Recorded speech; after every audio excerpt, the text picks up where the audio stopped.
The Galactic Council chamber fell silent as Zexithera, a Valonian diplomat with crystalline skin that now bore the scars of plasma burns, stepped forward to address the assembly. Her four eyes, once a brilliant azure, had dulled to a pale gray, a sign of deep trauma among her species. "Honored delegates," she began, her translator crackling with static from damaged vocal cords. "I stand before you as one of only 12 survivors from the Kepler 442b expedition. What I witnessed there, what the humans did, it defies everything we thought we knew about warfare." Commander Jackson Torres had been leading the human contingent on Kepler 442b when the Zephyrian Empire launched their surprise attack. The mining colony, established jointly by the Terran Federation and 6 other species, was supposed to be a symbol of peaceful cooperation. Instead, it became a testament to humanity's terrifying capacity for violence. "The Zephyrians came with overwhelming force," Zexithera continued, her voice trembling. 3 dreadnoughts, 40 cruisers, and enough ground troops to level a continent. By every tactical analysis, the colony should have fallen within hours. We had perhaps 200 defenders, mostly miners and researchers. She paused, her scarred hands clasping the podium. But the humans, they didn't surrender. They didn't even consider it. Dr. Lily Chen had been in the geological survey lab when the first plasma bombardment began. A xenobiologist by training, she had never held a weapon before that day. Yet when Jackson found her among the rubble of her destroyed laboratory, she was already fashioning explosives from mining equipment with a precision that chilled him to the bone. "How do you know how to do this?" Jackson had asked, watching her wire detonators with steady hands despite the chaos around them. "I don't," Lily replied, her voice eerily calm. "But I'm learning fast." That was when Jackson realized what made humans different. Every other species in the galaxy had evolved past their predator instincts, had civilized themselves beyond the capacity for true savagery. Humans had simply learned to control it, until they chose not to. The first wave of Zephyrian shock troops landed expecting token resistance, Zexithera told the Council. What they found were humans who had somehow weaponized everything. Mining lasers became artillery, cargo haulers became armored vehicles, even their medical supplies became instruments of war. Jackson had organized the defense with a brutality that surprised even himself. He sent mining crews into the tunnels beneath the colony with instructions to collapse them on advancing enemies. He ordered the atmospheric processors to pump toxic gas into areas where Zephyrian forces had taken shelter. When conventional weapons ran low, he authorized the use of industrial equipment as weapons of mass destruction. But it was Lily who truly terrified the aliens.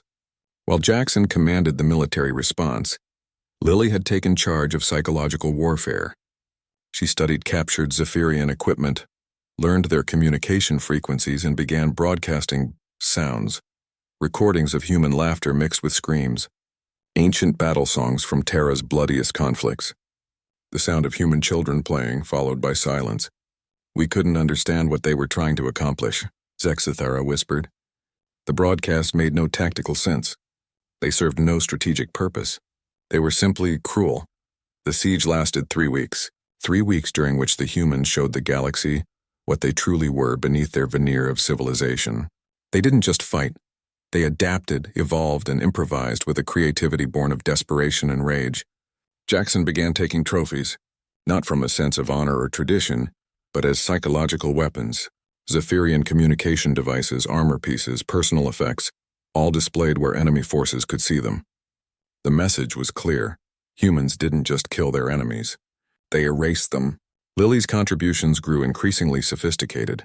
She engineered a virus that attacked Zephyrian neural implants, causing hallucinations and paranoia. She created fake distress signals that lured rescue ships into ambushes. Most disturbing of all, she began studying captured Zephyrian biology, with the focused intensity of a predator, learning to hunt new prey. By the second week, their own troops were deserting, Zexithera reported. Seasoned warriors who had conquered a dozen worlds were fleeing, rather than face 200 humans. The humans weren't just winning, they were enjoying it. The turning point came when the Zephyrians attempted to bombard the colony from orbit.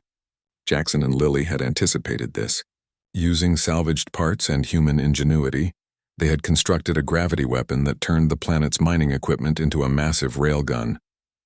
The first shot crippled a dreadnought. The second destroyed it entirely. The humans didn't celebrate their victory, Zexthera continued, her voice dropping to barely above a whisper. They mourned their own dead with tears in their eyes, then systematically hunted down every surviving Zephyrian on the planet. Not for strategic purposes, not for intelligence. They did it because Jackson Torres looked at his friend Lily Chen and said, "We finish this." The Zephyrian Empire, which had conquered dozens of worlds and enslaved entire species, withdrew from human space entirely after Kepler 442b. They filed no formal surrender, issued no diplomatic protests. They simply left. I've studied warfare across 1,000 species, Zexthera concluded, her scarred form trembling before the assembled delegates. I've seen the Krillian death swarms, the void-touched, even the legendary plague worlds. None of them compare to what humans become when you threaten what they protect. She looked around the chamber, meeting the eyes of representatives from dozens of worlds. The humans call it going to war.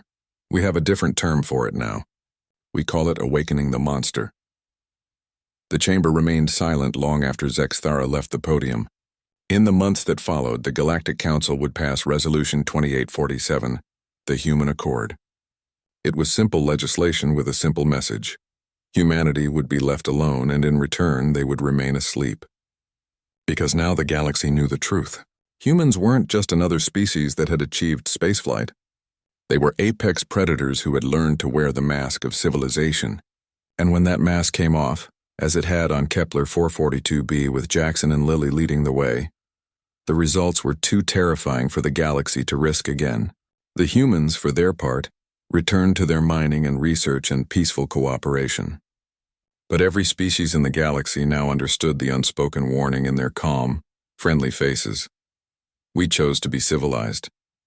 Never make us choose differently.